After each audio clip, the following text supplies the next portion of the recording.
Alright guys, I gotta profile this. This is just the weirdest mystery I've seen in years. So this is a lap board that I designed and built years and years ago to fly with. Basically, fly an airplane, put that in your lap. It's got your nav charts and stuff. Excuse me. And I included two timers because I hadn't selected which one I wanted to use at the time. That one's a little bit more expensive, a little bit more functions, yada yada.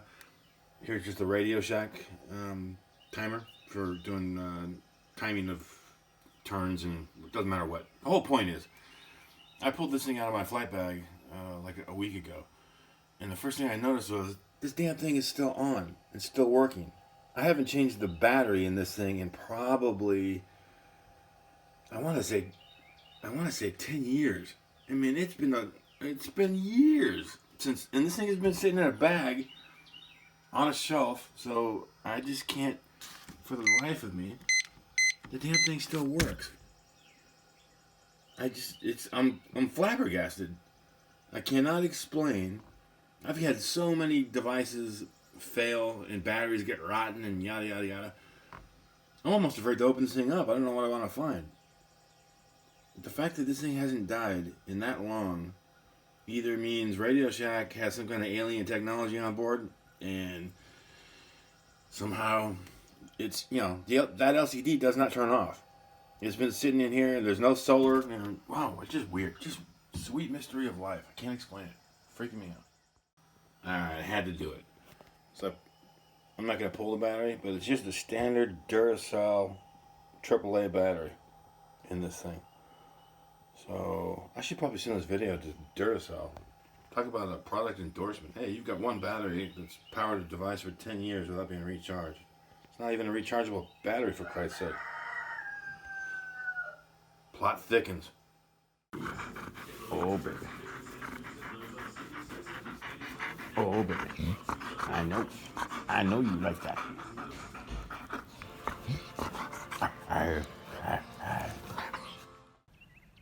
Hello everybody, today's Monday the 25th of May 2020. Happy Memorial Day.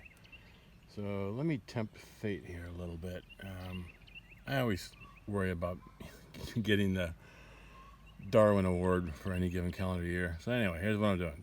I limbed up that tree over there yesterday, but this big ass monster of a tree is the one I actually want to get this tree stand up in, and I want to get it way to Christ up there. But I got a lot of work to do to, anyway, look at this crap, all the limbing I have to do. Problem is, this chair is only designed to climb a maximum 20-inch diameter tree, and this tree is way bigger than 20 inches down there. So I've spent an hour or so already this morning doing all kinds of crazy crap to get the bottom of the tree stand finally installed with the cable. I won't even explain how. I didn't take any video because it's probably in my best interest not to. But now I'm working on the top part of it, and it's just a royal pain in the butt. And I've got to try to get these steel cables stretched around, which I have here, held in place. I have to go get the other half of the tree stand, get it up here, get it connected. The angle here is a little spooky, but once I get the two halves of the tree stand up here, if I had to guess, I'm probably about 15 feet off the ground right now. So the whole point here would be for me to even use this tree stand in this tree, I'd have to leave it like here and then use a ladder like, this one, and come up here and mount the tree stand 15, 20 feet up, and then continue to ascend another 20, 30 feet. So that's the plan. But there's this big widowmaker right here. And I came up with a chainsaw and I cut a couple limbs off. I cut this widowmaker in half. It was actually coming all the way down to the ground. Matter of fact, I think that's the other half of it over there. But it's just a widowmaker. I mean, I'm afraid to get under it because it's just barely hanging on a little tiny hinge up there. So let me shut my ass and get the other half of this chair installed. And once I do that, get the safety gear installed around this tree, maybe then I'll fire the video back up. But just in case I kill myself doing this, I thought I should get it on record for posterity purposes. Happy Memorial Day, everybody.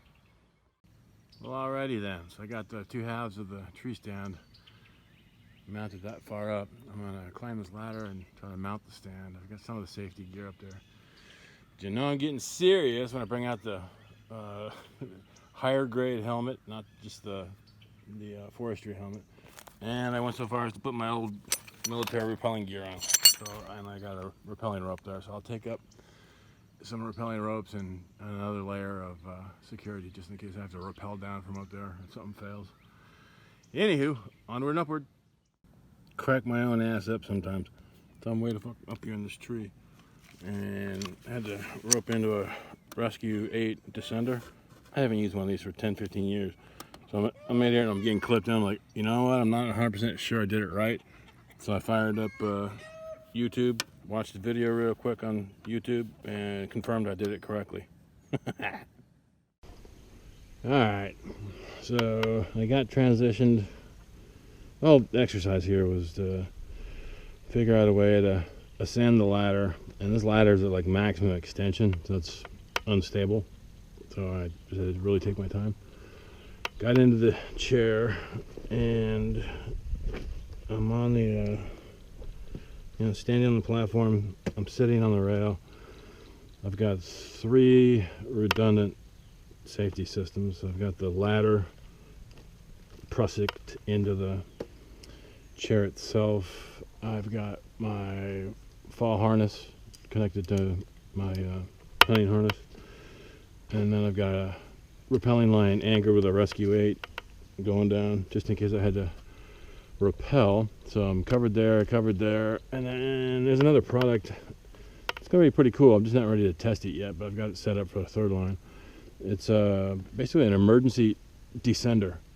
So what I would do is, instead of clipping into the tree in a static anchor like that, I'd clip into this guy.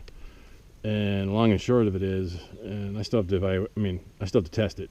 It's called a tree stand wingman. Pretty expensive, but cool thing is, if I were to fall out at any height up to, I think this thing's down to 35 feet or something like that.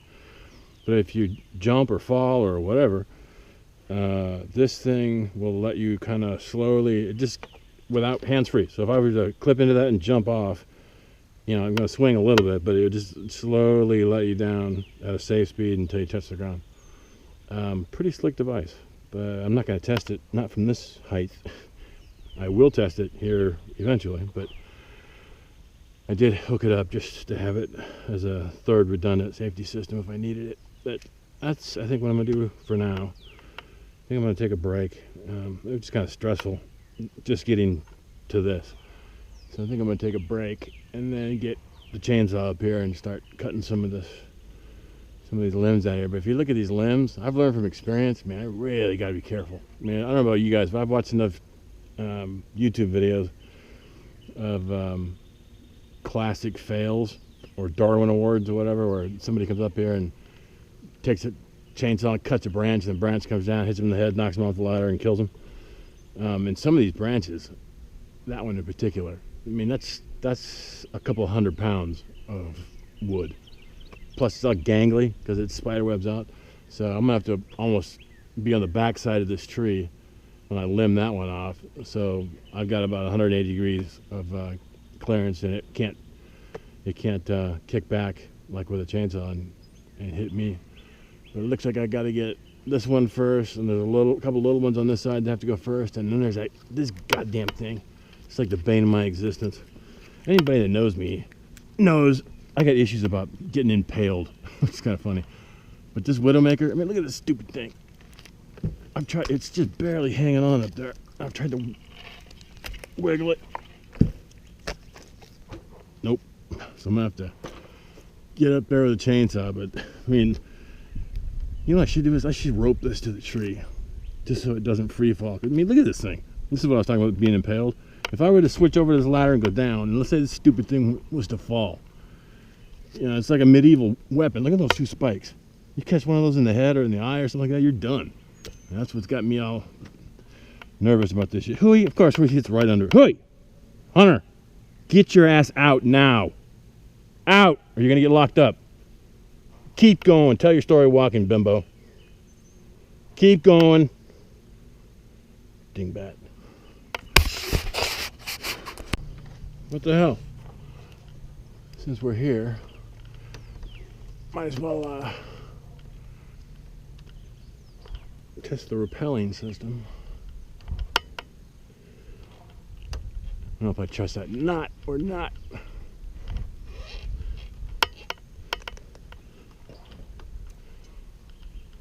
Man online.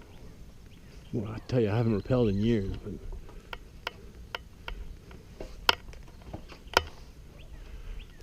I'm gonna call that. So I'm at 45 degrees there. It's not bad, not bad. Walk down the stupid ladder. Not bad, not bad. Okay. Like I said, I probably haven't rappelled in 20 years. At least I remember the basics. Whoop whoop.